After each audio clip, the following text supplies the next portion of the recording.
Фигура Льварсовна, с сегодняшним праздником вас, нас, всех ваших поклонников.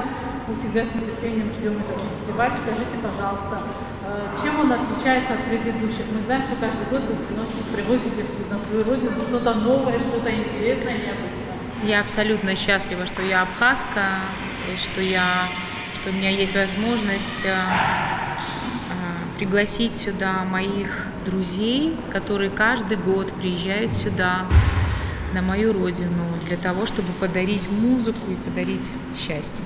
Я всех поздравляю с праздником, с Днем признания независимости Абхазии. Для нас это отдельная радость, гордость. И мне кажется, что это очень символично, что 20-летие и 20-й фестиваль все-таки мы открываем сегодня в драматическом театре абхазском. И я очень жаль, что он не драматический и оперный. Я надеюсь, что у нас когда-то будет и оперный театр. Но я очень счастлива. Какая программа? Программа потрясающая, изысканная. У нас будут арии, дуэты. Поэтому мы постарались собрать и соткать такую программу для того, чтобы она была интересная зрителям. Каждый год с вами приезжают ваши близкие друзья, знаменитые певцы. Бывало ли, что кто-то, сняв фото, сюда поехал или с удовольствием соглашается? Нет, такого никогда не было, ну, по крайней мере, я такого не помню. Мне кажется, что фестиваль Хибла Гишмао приглашает, это встреча друзей. А друзья приезжают всегда только с открытой душой. И вот у нас такая вот девочка есть еще, вот Кристиночка, которая воспитывается в Вагановском училище. И она моя отдельная гордость. И я очень надеюсь, что у нас первая абхазская балерина сделает такую хорошую очень карьеру и дальше будет приезжать сюда и помогать своей стране. Да? У меня еще один вопрос. Ваш фестиваль уже давно расширил свою географию. В этом году он где-то еще будет, еще где-то? Это большой зал консерватории и Абхазия, конечно. И у нас дальше будет расширяться география нашего фестиваля. Обязательно будет Петербург, обязательно будут какие-то другие города, конечно. Фила, газета «Республика Абхазия». Да, здравствуйте. Мы знакомы еще со времен училища. Да, я помню, да. Все, начиная с самого первого фестиваля, я пишу о 19 году, здесь не было, но 20 снова.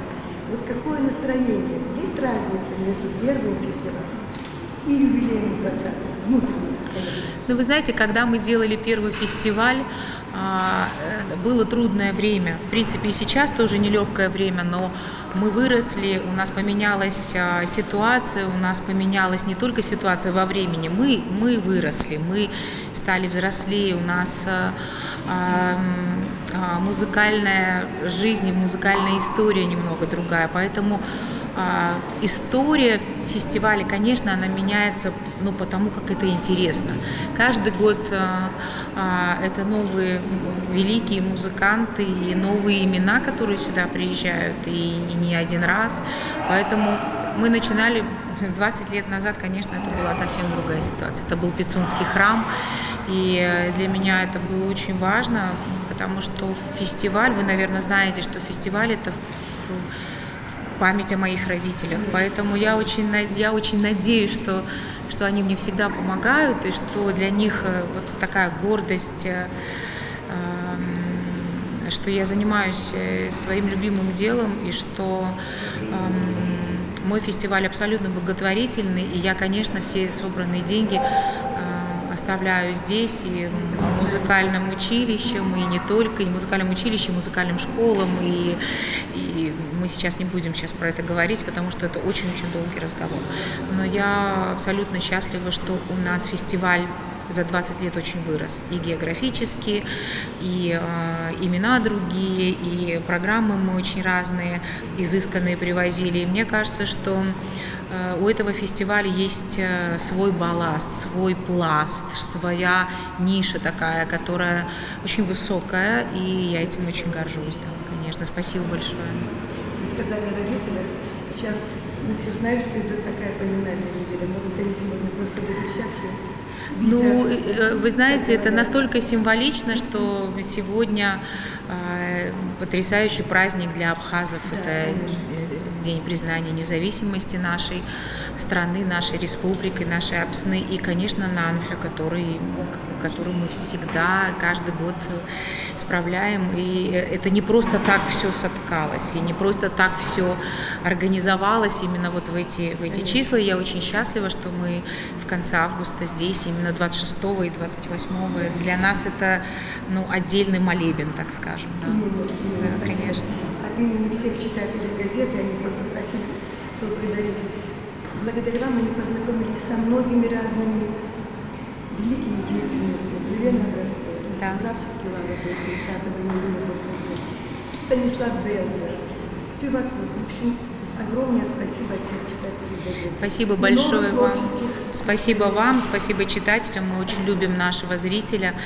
Абсолютно открыто, с абсолютной любовью, поэтому спасибо вам большое и низкий поклон. Спасибо. Кристиночку, может быть, спросите? Она тоже скажет что-то. Кристуш, ну скажи мне, пожалуйста, расскажи. Добрый вечер. Ну, во-первых, я хочу поздравить народ с таким днем. Твой народ. Да, наш свой народ. С Днем признания независимости. Для меня огромная честь выступать сегодня на одной сцене с такими великими, талантливыми людьми. И для меня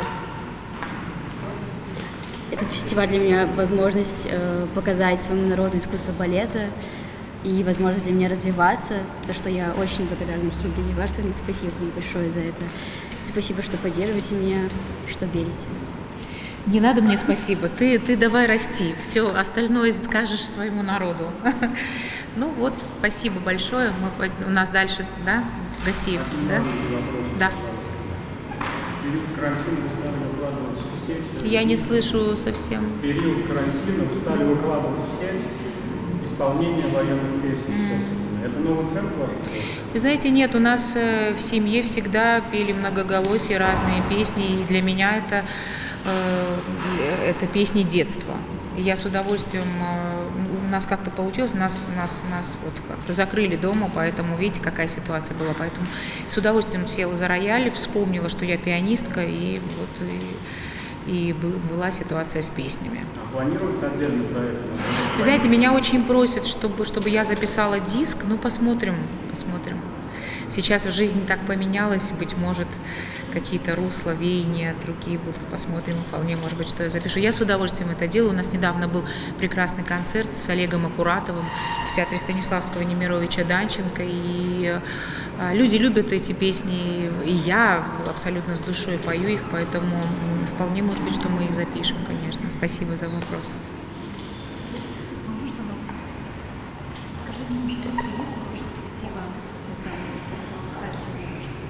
Вы знаете, я 20 лет пытаюсь это сделать, у нас нет даже концертного зала. И я не знаю, возможно ли сделать оперный театр здесь, потому что мне кажется, что сюда, вы помните нашу Медею, театр Станиславского Немировича Данченко и «Летучую мышь», и мы, конечно же, могли бы привозить сюда оперные спектакли, но у нас, к сожалению, нет площадки, и для меня это, конечно, меня это удручает, для меня это грустно. Я очень надеюсь, что когда-то ситуация поменяется. Я мечтала бы, конечно, вот этот театр сделать, быть может, драматическим и оперным театром, как, например, театр Станиславского Немировича Данченко. Там есть и балет, и опера, и они прекрасно уживаются вместе. Вполне может быть, что это было бы прекрасно. Но давайте подождем. Может быть, как-то ситуация у нас поменяется. А самое главное, что у нас есть зритель, который с удовольствием приходит на классические концерты, и не только на оперу, и просто на концерты сольные с оркестром. Поэтому я очень надеюсь, что эта тема не закрыта. Спасибо.